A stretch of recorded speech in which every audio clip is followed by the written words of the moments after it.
कौन से हम नए इनिशिएटिव्स देख सकते हैं, क्या और काम होगा?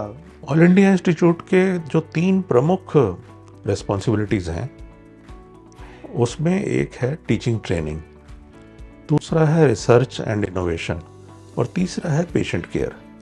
तो ऑल इंडिया इंस्टीट्यूट में हमारा डिपार्टमेंट इन तीनों में ही एक्टिव है, लेकिन इसका प्रभाव और प्रचार और बढ़ाया जा सकता है अगर उचित रूप से फंडिंग हो और हमें थोड़ा सा और स्पेस प्रोवाइड किया जाए। हम अपने स्टूडेंट्स को, जो हमारे डिपार्टमेंट में पोस्ट ग्रेजुएट मेडिकल रिहेबिलिटेशन का ट्रेनिंग प्रोग्राम चलता है, 3 साल का कार्यक्रम है, उसमें हम अपने स्टूडेंट्स को असिस्टिव टेक्नोलॉजी के बारे में जागरूक करते हैं। उससे रिलेटेड सेमिनार्स हम ऑर्गेनाइज करते हैं समय समय पर। उसके अलावा जो हमारी ओपीडी में मरीज़ आते हैं, उनको जहाँ ज़रूरत होती है असिस्टिव टेक्नोलॉजी हम प्रेस्क्राइब करते हैं। हमारे डिपार्टमेंट का एक मुख्य अंग है ऑर्थोटिक एंड प्रोस्थेटिक वर्कशॉप, जहाँ बहुत तरह की असिस्टिव टेक्नोलॉजी प्रोडक्ट्स फैब्रिकेट किए जाते हैं, मैन्युफैक्चर किए जाते हैं, और ये इंडिविजुअलाइज्ड होता है उस व्यक्ति की मेजरमेंट्स और बॉडी साइज़ के हिसाब से। तो ये एक और इम्पॉर्टेंट रोल है जो हमारे। उसके अलावा हमारे डिपार्टमेंट ने समय समय पर रिसर्च करके कुछ असिस्टिव प्रोडक्ट्स भी डिज़ाइन और डेवलप किए हैं, जिनका कुछ लोगों को लाभ मिला है। इस प्रकार से हमें जहाँ भी मौका मिलता है हम रिसर्च में भी इन्वॉल्व रहते हैं, और हमारा डिपार्टमेंट आपके नेशनल सेंटर में भी एक इम्पॉर्टेंट कंपोनेंट है। हमारी फैकल्टी मेंबर इसमें इन्वॉल्व हैं और आगे जाके हमारी इन्वॉल्वमेंट और बढ़ेगी। सर, स्टैंडर्डाइजेशन में क्या अचीवमेंट्स अभी तक इंडिया ने पाई हैं जो कि ग्लोबली हम प्रेजेंट कर सकते हैं? ब्यूरो ऑफ इंडियन स्टैंडर्ड्स के अंतर्गत बहुत सारे असिस्टिव टेक्नोलॉजी प्रोडक्ट्स का स्टैंडर्डाइजेशन हुआ है। उनसे रिलेटेड रिसर्च प्रोजेक्ट्स, यूज़र्स का फीडबैक, ये सब हमने देखा है। लोकोमोटर डिसेबिलिटी से रिलेटेड असिस्टिव टेक्नोलॉजी प्रोडक्ट्स के बारे में बता दूं कि मैं पिछले कुछ साल में ही हमने लगभग 27 असिस्टिव टेक्नोलॉजी प्रोडक्ट्स स्टैंडर्डाइज किए हैं, जो हमने 34 आइडेंटिफाई किए थे, और उसमें से जो 7 रहते हैं उन पर भी तेज़ी से कार्य हो रहा है, और वो इस वर्ष के अंत तक या अर्ली नेक्स्ट ईयर तक स्टैंडर्डाइज हो जाएंगे। तो ये हमारी लिमिटेड उपलब्धि है। और इसके अलावा ब्यूरो ऑफ इंडियन स्टैंडर्ड्स के अंतर्गत बहुत सारी सेक्शनल कमेटीज़ हैं जो अपने अपने फील्ड से रिलेटेड प्रोडक्ट्स को स्टैंडर्डाइज करने में इन्वॉल्व हैं। जैसे एक कमेटी जो हियरिंग एड्स को देखती है, वो हियरिंग एड्स के स्टैंडर्डाइजेशन में इन्वॉल्व है। एक कमेटी जो विजुअल इम्पेयर्ड पर्सनस से रिलेटेड असिस्टिव टेक्नोलॉजी को देखती है, वो उसमें इन्वॉल्व है। कुछ लोग कोग्निटिव इम्पेयरमेंट्स वाले हैं, इंटेलेक्चुअल डिसेबिलिटी वाले हैं, उनसे रिलेटेड जो कमेटी है वो स्टैंडर्डाइजेशन करती है।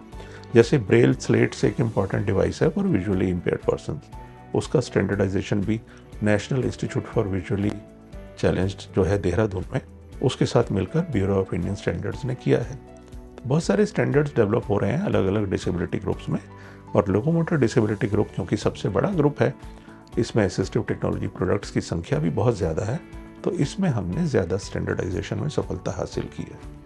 सर, BIS कैसे चुनता है? मतलब अगर हम बोलते हैं कि इस सेक्शनल कमेटी के मेंबर्स हैं, हाउ दे चूज?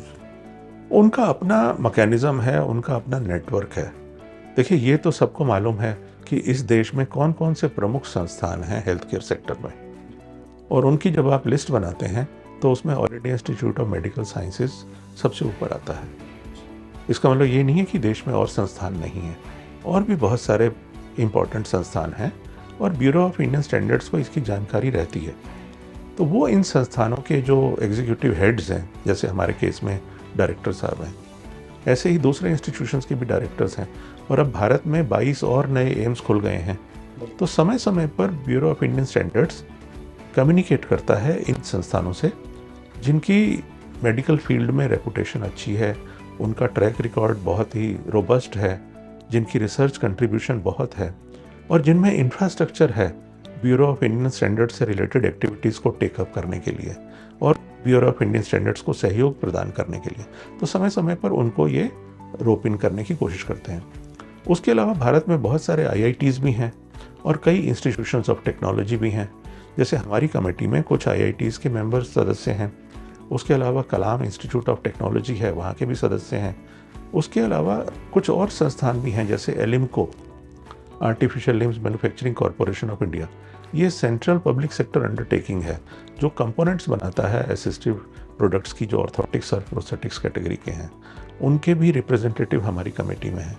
तो इस तरह से आप देख सकते हैं। और फिर हमारे प्रोफेशनल एसोसिएशन के रिप्रेजेंटेटिव्स भी हैं, चाहे वो Indian association of physical medicine rehabilitation हो, ऑर्थोटिक प्रोस्थेटिक एसोसिएशन हो, इनके भी सदस्य हमारी कमेटी के सदस्य हैं।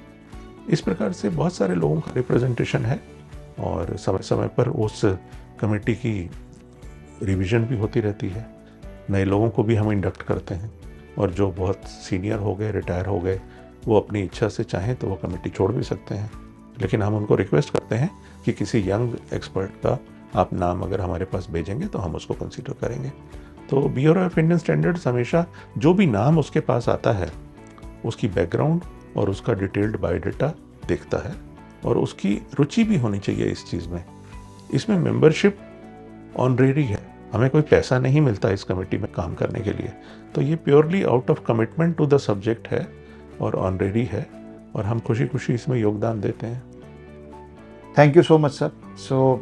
आपके व्यूज़ हमेशा से ही हमारे लिए बहुत इंस्पायरिंग रहते हैं।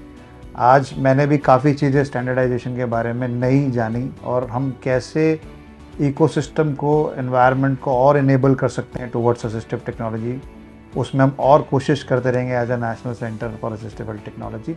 और ऑब्वियसली सर आप हमारे साथ हैं ही, तो हम आपके व्यूज़ को और आपकी लर्निंग्स को हम कैसे इम्प्लीमेंट कर सकते हैं on a field level as well as on a policy level, तो उसका पूरा प्रयास करेंगे। मैं भी आपका धन्यवाद करना चाहूँगा कि आपने ये प्लेटफॉर्म प्रोवाइड किया।